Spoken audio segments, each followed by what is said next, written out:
Hi YouTube, this is Evie. Welcome back to my channel, and today I have another video for you all. I am not sure if this is going to be a 5-minute video or a 25-minute long rant video, so I'm just gonna see how it goes.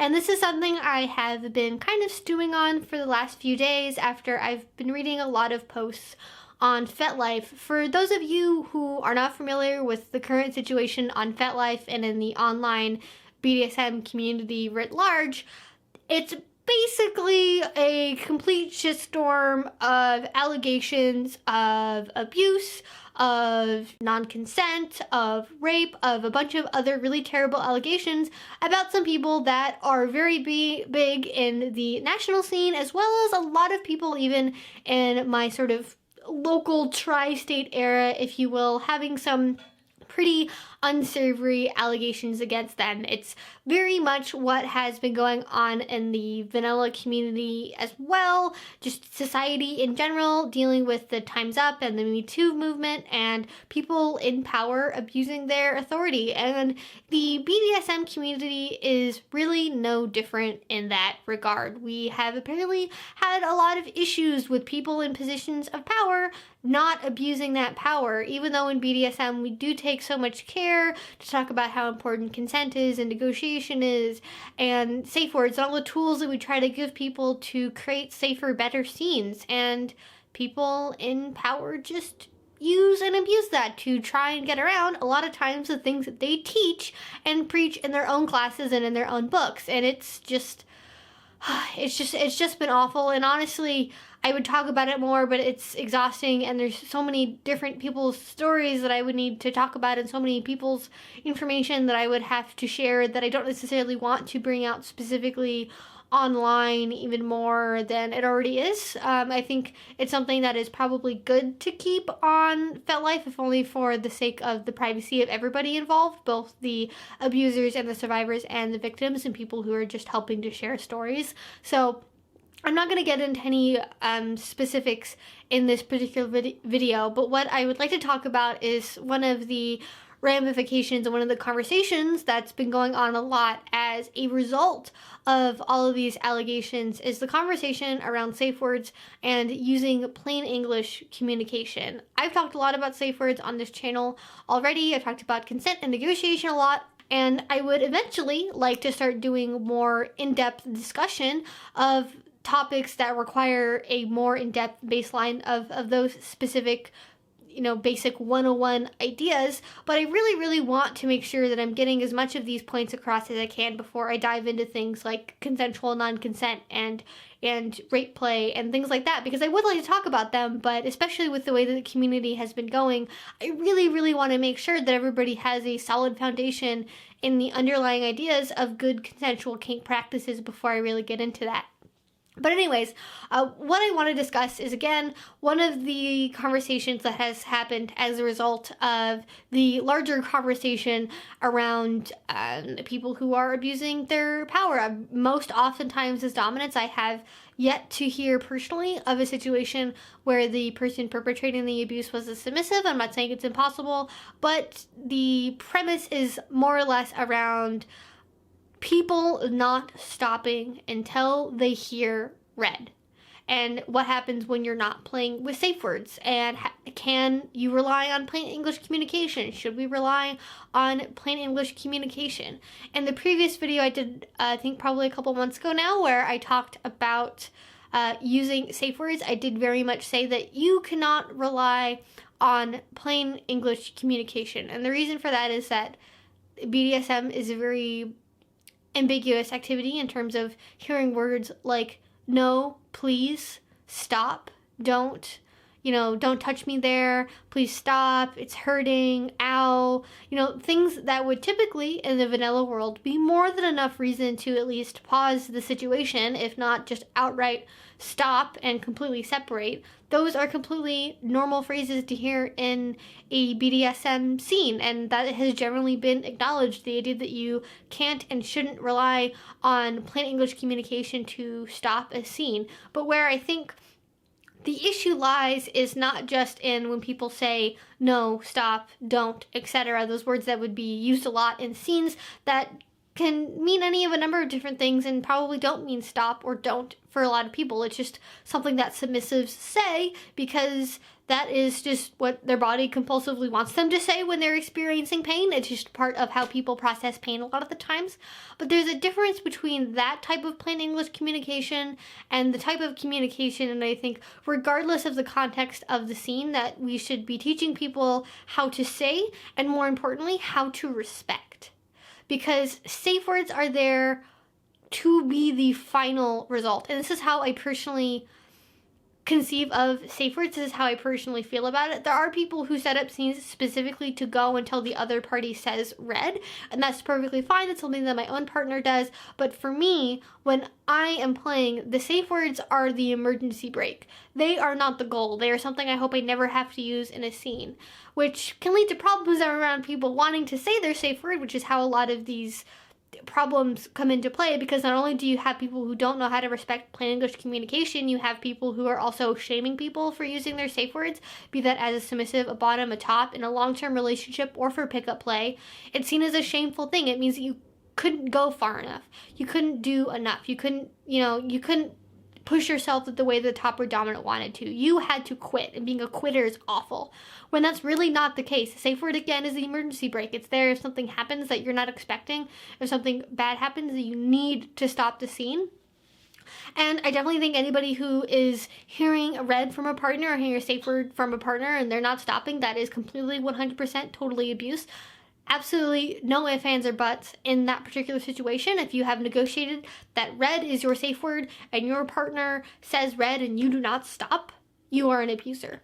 Where it gets a little bit more fuzzy though is when you have people who are either not playing with safe words or do agree to play with safe words even, but then rather than saying red, they're using other language to communicate that something is going wrong in a scene. So this is not just saying but, no, stop, please, etc., mercy, whatever other phrase that gets used. It's something where it's very clear and very specific that something is going wrong with the scene. So for example, you could be using plain English communication in a rope bondage scene where you say, hey, can you move that a little bit lower on my arm? It's impinging my nerve. You didn't have to use red or yellow to be able to communicate that, and I don't always think that people should. It just means, hey, something's going wrong, can you check in? I don't want to completely stop the scene. That's what yellow is really good for, but not everybody uses yellow and not everybody conceives of yellow that way. So a good top, not just a top who's not an abuser, a good top would hear what the submissive is saying and go, they're not trying to top from the bottom, they're not trying to control a scene, they're trying to make this scene better. So I should listen to what they're saying is going on with their body and move the rope. And it is really important to have good communication before you do a scene where you talk about, okay, here are safe words. When I say yellow, I mean this. When I say red, I want this to happen. When I say green, I want this to happen. I want you to check in with me this often, or I don't want you to check in with me at all. When I say something like, ouch, no, stop, that doesn't mean stop. When I say this kind of phrase, or if I'm explaining something in detail, I need you to listen to me. Do you need me to say yellow first and then explain what's going on? Or can I just proceed with the plain English, etc., etc.? So there's a lot that goes into it that I think submissives and dominants need to know how to learn first. But a good rational dominant or a good rational top who is somebody you would want to play with and the kind of people that we would want to have in this scene, regardless of if the mere words of yellow or whatever were used, would listen to the words that the submissive is saying and go, that is something I should probably take into account for the rest of this scene. So if you have a submissive who's saying, that's pinching there, can you move it down there? You probably want to move that. It would also be really great, for example, if you are having a submissive who is having a medical event, like, oh, we've been doing this orgasm control scene and I've been having like 30 orgasms a minute for the last 5 minutes. I'm dehydrated. I'm having trouble breathing. That's not something where you go, well, but they didn't say yellow though, and they didn't say red, so I think I can keep going. No. Just no, no, no, no, no. I can't imagine, and I'm not a dominant or a top, so maybe I'm speaking a little bit out of term. I could not imagine playing with somebody where somebody could say very specifically to me and as calmly as they can, clearly not in sync with the scene energy that's going on, saying, I am having trouble breathing, I am dehydrated, I am going to pass out, I have low blood sugar, something that is very clearly not the sort of typical play language that people use around, ow, that hurts so badly. You know, people even yell like, I hate you, motherfucker, and that can totally mean that the scene is fine. Like, there's a bunch of phrases that people use to try to process their pain. Talking about specific medical things that are happening to your body while you're having a scene is not topping from the bottom. You are communicating very, very clearly using your words. And again, a good top or a good dominant will hear that you are using those words. And even if you do not use your safe words and you are just doing what pops into your head, they should listen to that. And as well, this goes for nonverbal safe words. If you are in a gag or something and you've negotiated for a nonverbal safe word, like squeezing their hand 2 times or something like that, and you are absolutely just screaming at the top of your lungs and wiggling around and doing absolutely everything you can to try and get your dominant's attention because they've stepped away too long from you for you to be able to squeeze them twice, they should look at that and go, that's not normal struggling. Because what good dominants do is they don't just say, this is as much as I can get away with, and I will keep pushing that until they say red, otherwise everything is fine. That is not how it works. Dominants are supposed to be able to observe a scene, look at the larger context of what's going on, figure out, okay, what is typical communication for this kind of activity? How does this person normally act? How are they acting in this particular moment? Do I need to be the one to initiate a check-in? We are putting way too much pressure in submissives who are very often in complete panic situations to remember to use specific phrases that people can forget about in the moment, or to, you know, not be able to communicate a specific need and have that respected. Like, it shouldn't just be that the red is the only thing that gets somebody to stop. And I'm gonna keep saying that because it needs to sink in. Unless you have specifically negotiated for a scene where red is the only way to stop a scene, that is not how a good scene works. Again, using red is the emergency brake.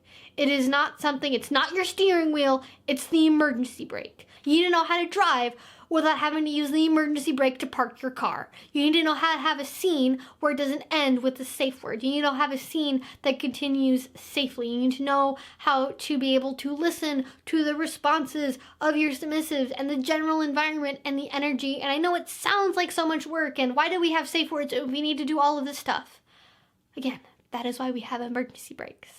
Being a dominant is not easy. Being a good dominant is very difficult and hard and requires a unique skill set and a set of abilities that not everybody is equipped for. But if you cannot take in and process all that information and be able to make a basic determination of if you need to check in with somebody or not, you are not cut out to be a dominant. Please do not be part of this situation in this community until you figure that shit out.